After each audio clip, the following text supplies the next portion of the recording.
윤창중 칼럼사상 TV는 시청자 여러분의 자발적인 구독료 납부와 도서 주문으로 운영됩니다. 윤칼세 TV의 올곧은 목소리, 여러분의 성원이 필요합니다. 새 책 칼춤이 나왔습니다. 노란 완장찬 문희병들의 피비린내 나는 칼춤, 정치 보복은 현재 진행형입니다. 여러분에게 필독을 권합니다. 윤창중이 피를 토하듯이 써온 세 권의 책, 윤창중의 고백 피정, 2017년 12월, 운명도 절찬리에 판매 중입니다. 구독료 납부와 도서 주문은 010-8881-4649로 연락 바랍니다.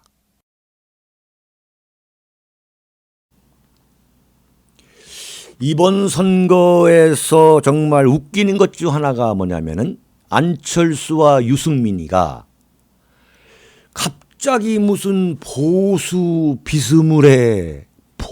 비스무리하게 이 터무니없는 정당을 만들어 가지고 이게 무슨 전국의 이 후보를 내세우는 그런 모습을 보면서, 야, 어떻게 안철수가 보수란 말이냐.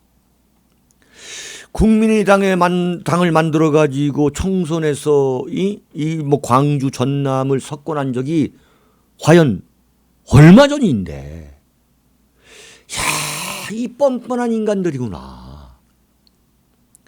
유승민은 말이죠. 어떻게 이 안철수라는 사람하고 어떻게 당을 함께 한다는 얘기냐. 그리고 무슨 뭐 국민의당에서 뭐 평화민주당으로 가지 않은 6명, 그중에 무슨 박주선 이런 사람들하고 정치가 아무리 적과도 악수를 한다. 적과도 악수를 할 수 있어야 된다.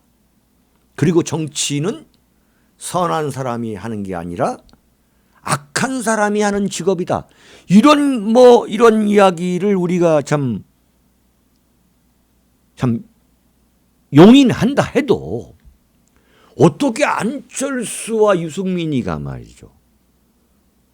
참 어떻게 이런 무슨 터무니없이 무슨 바른미래당이라는 이런 당을 또 들고 나오느냐.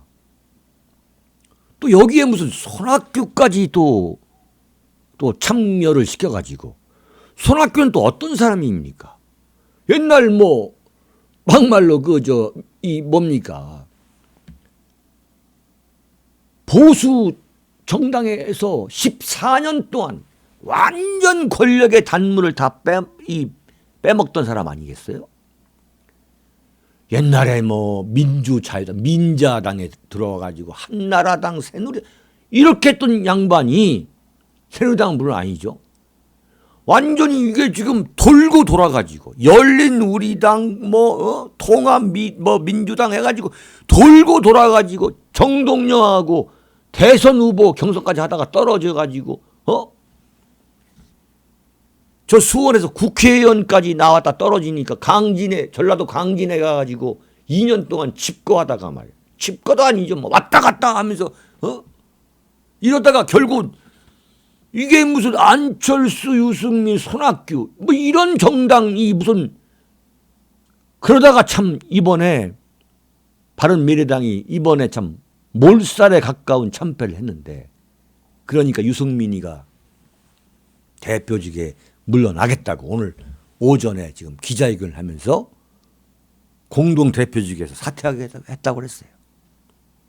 참 제가 그 모습을 보면서 보수 우파의 참 괴멸에 가까운 이 참패, 그러한 절망적인 상황 속에서도 유일한 희망이 있다면 유승민의 퇴장이 아니냐. 대한민국 국민들이 유승민을 퇴장하게 한 거. 이 쓰레기 수박 보수들, 이 쓰레기 수박 보수들이 떠내려가게 만든 거. 참 이것만 하더라도 참 국민들 여러분에게 참 감사하다는 생각을 가져야 되는 거 아니냐. 정치권 내부에서는 도저히 그네들의 힘으로는 할 수 없는 이 정치 정화 작업을 이 국민들이 이 선거를 통해서 해주는구나. 참, 정말 이 보수 우파의 이 괴멸이라고 해도, 그런 용어를 써도 이 무방한 이번 참패를 지켜보면서 참 이 절망하려는 이 절망적인 이 상황 속에서도 작은 희망을 갖게 한 경우가 바로 유승민의 퇴장입니다. 그런데 안철수는 지금 이 녹화하고 있는 이 순간까지도 자신의 거취에 대해서는 구체적 언급을 하지 않고 있어요.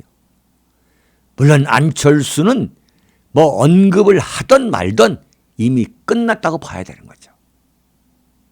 정말 쓰레기 이 수박 보수들이 이 거대한 선거라는 홍수 속에서 이 떠내려가는 거, 참 너무도 참 뭐 다행스럽다고 말해야 되죠. 유승민, 박근혜 대통령의 이 정치적 비극은 유승민에서 시작돼 가지고 유승민으로 끝났다고 해도 결코 무리한 해석은 아닙니다.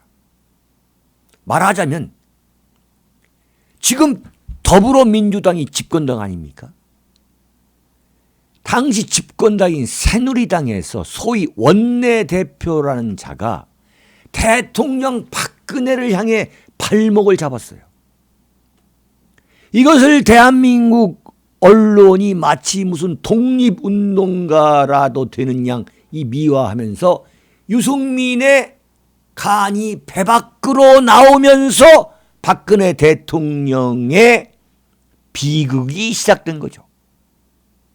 박근혜 대통령하고 티격태격하다가 총선에서 패배하고 결과적으로 박근혜 대통령은 감옥에 가는, 현직 대통령이 청와대에서 나오자마자 한 열흘 만이죠.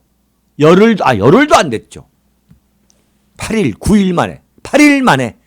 만에 감옥에 갇히는 그런 불행한 사태가 왜 나왔느냐? 유승민에서 시작돼 가지고 유승민에서 끝난 거예요. 그러면서 유승민은 뭐냐? 보수개혁, 보수혁신, 온갖 혹세무민, 감언, 이설, 교원, 영색으로 이 정치 생명을 지탱하다가 마침내 이번 선거에서 익사한 거죠. 익사. 유승민이 김무성과 함께 만들었던 이 바른정당, 결국 대한민국 정치사에서 이 주군을 배신한, 주군을 감옥에 보낸 배신자의 집합소, 그렇게 역사에 기록될 수밖에 없는 거죠. 만약에 바른정당이 성공했고 또 지금 유승민과 안철수가 만드는 그 바른미래당이 만약에 성공했다면 역사는 완전히 달리 써져야죠. 그런데 역시 이들의 행동은 주군을 배신한 배신자들의 그 행위였다, 배신자의 집합소였다 라고 역사에 냉혹하게 기록되게 되게 만드는 것이 이번 선거의 의미죠.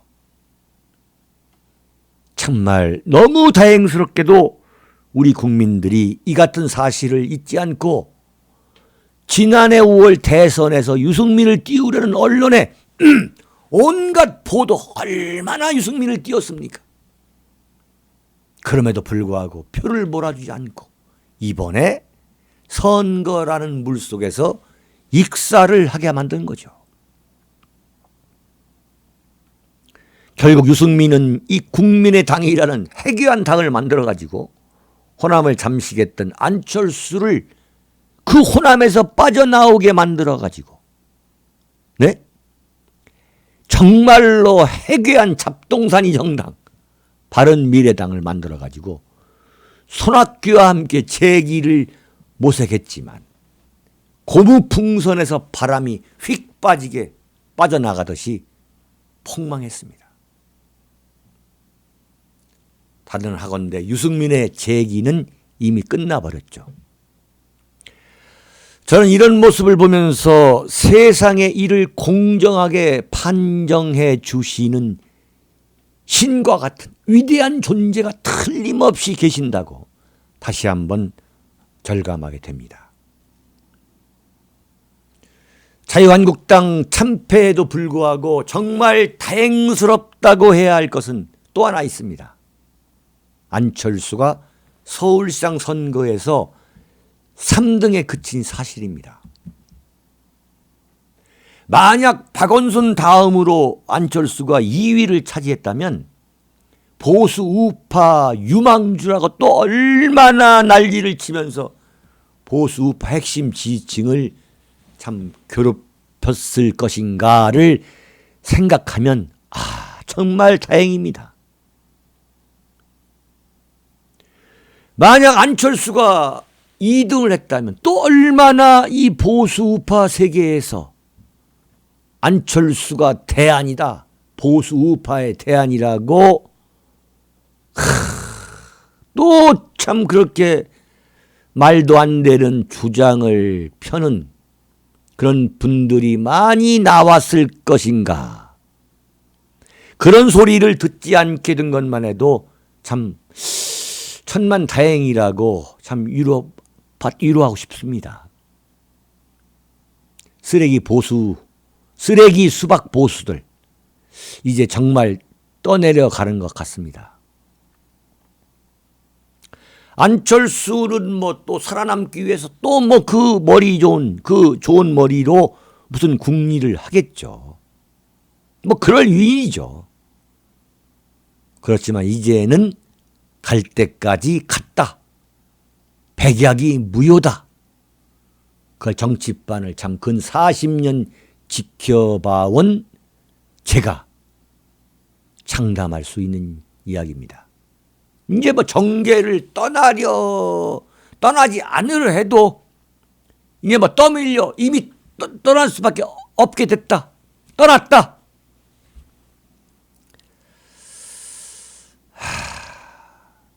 그렇다면 보수우파 정치권은 어떻게 해야만 살아남느냐? 정말 쓰레기 수박 보수들 이번에는 깨끗이 청산해야만 보수 우파 정치권이 살아남을 수 있다. 무조건 새로운 인물들이 나와야 보수 우파가 다시 살아남을 수 있다. 무조건 새로운 인물들이 나와야 하겠습니다. 여기서 마치겠습니다. 감사합니다.